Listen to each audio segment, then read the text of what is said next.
Victory in the Arbor Wilds.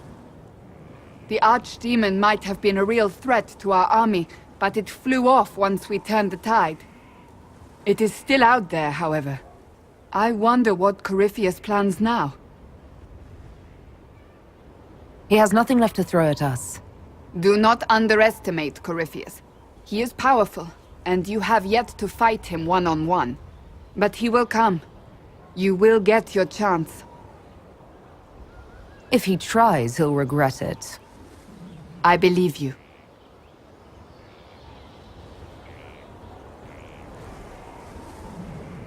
Not long ago, this was impossible to imagine. You, successful against all odds, victory close at hand. The time has come to consider what will come next. Oh, I have plans of my own. As you should. Blessed are they who stand before the corrupt and the wicked, and do not falter. I will stand with you in the end, Inquisitor, if you will have me.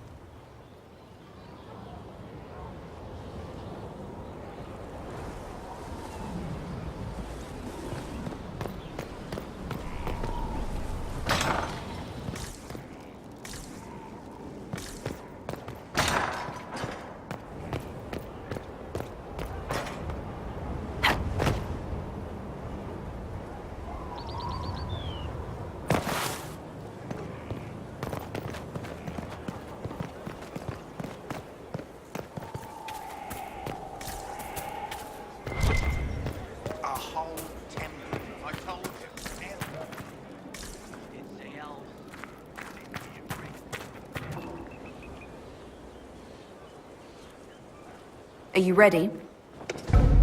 Of course. I will see this through to the end, Inquisitor. This will be a battle for the ages, and I'm honored to be fighting on your side. Corypheus has no chance against us. Let's hope you're right. Let's talk later. There are preparations to be made.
Have to make sure it's cleared after. Don't need squires losing feet.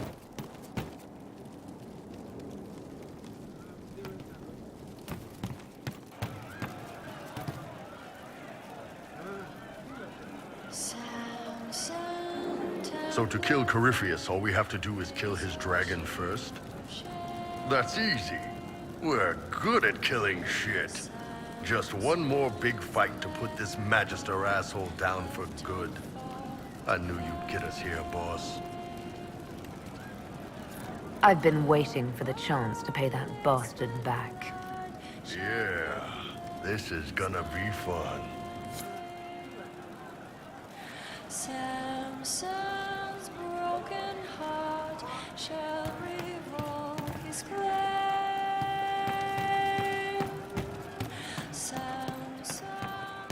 the funniest thing I've seen in years. That cat dancing around, hopping and pouncing like a fool. Made my day bright, it did. Maker knows what got into the little rat catcher.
I'm sorry.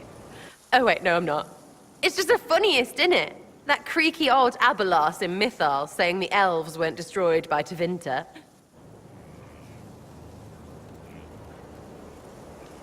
That's some long dead you're gloating over. About time I got mine back. Elvie elves have shoved victim in my face 1,000,000 times. Like being sad makes them better than me. Turns out they're not victims. They're the same as everyone else. Arseholes. Plus, a big old temple full of demon-worshipping lies. Grand, that.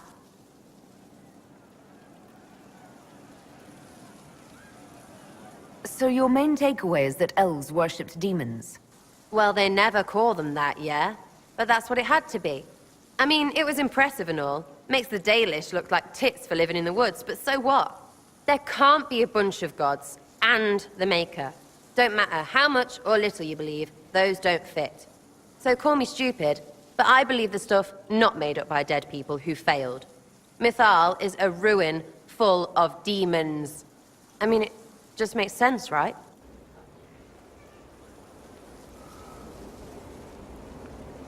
I'm with you. Everything in that temple was highly suspect. Oh, good. I was worried you were going elfie on me. Come on, let's get ready for Lumpy. And by lumpy, I mean Cariffi shit, not your bits, because that would be gross. Lumpy bits. So yeah, I'm done. Food?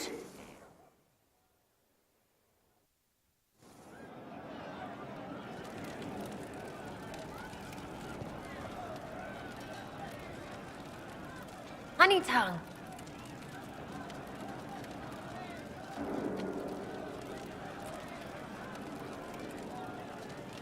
Any chance I could talk you out of that pet name? I mean, as much as I like the sentiment, honey tongue? Ah, fine. Buckles. Get used to it.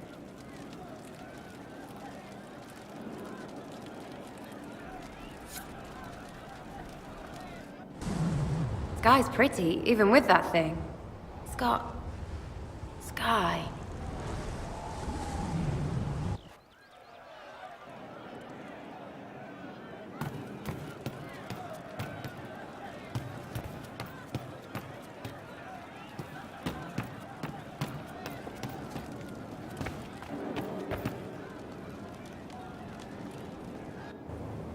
No. But you like demons! I enjoy the company of spirits, yes, which is part of why I do not abuse them with bindings. It isn't abuse if I ask. Not always true. Also, I do not practice blood magic, which renders this entire conversation academic. He won't bind me. He's a mage and he likes demons, but he won't help. We just saw the Grey Wardens try to raise an army of demons. You want Solus to bind you? He has to! If Solus won't do the ritual to bind me, someone else could. Will. Like the Warden mages, and then... I'm not me anymore. Walls around what I want. Blocking, bleeding, making me a monster.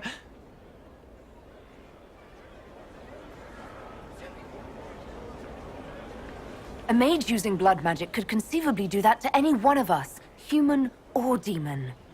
You should ask Solus to bind you too, and then someone can bind him. There has to be some middle ground between do nothing and bind Cole with blood magic. Indeed. I recall stories of amulets used by Raveni seers to protect spirits they summoned from rival mages. A spirit, wearing an amulet of the Unbound, was immune to blood magic and binding. It should protect Cole as well. The resources of the Inquisition could be used to find such a talisman. Good. They will not take me.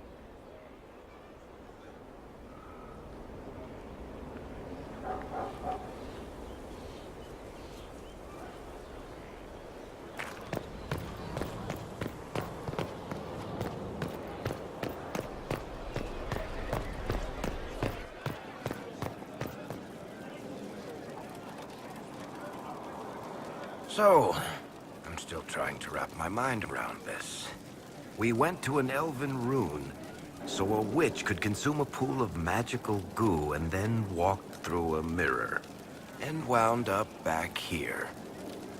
Have I mentioned that the shit that happens to you is crazy? I don't want to think about this anymore. You want to discuss something normal?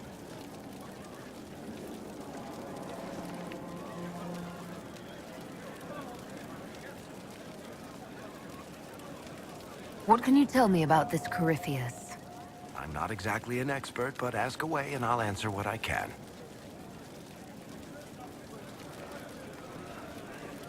How did you first encounter him?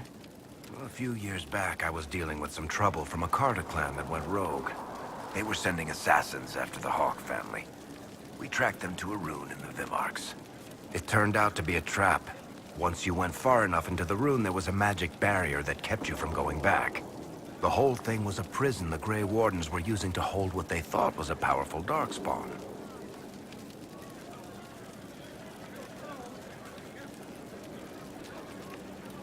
I've never heard of Wardens locking up Darkspawn. Why wouldn't they just kill him and be done with it? I don't think they could. From what we saw in there, Corypheus can control Wardens somehow. They couldn't attack him. The Wardens locked him up because there was nothing else they could do. He looks like some sort of blighted creature, but he speaks. What is he exactly? The Wardens who imprisoned him thought he was just a darkspawn. But you heard him ranting. He claims he's a Magister. One who assaulted the Golden City, what, more than 1,000 years ago? It seems crazy, but if he's telling the truth, he's one of the people who caused the Blights. You and Hawk both said before he was supposed to be dead. He was dead. We killed him. The only way for us to escape the prison Corypheus was trapped in was to go through him. We weren't going to just leave the door to his prison open behind us and hope he was dead. We made sure.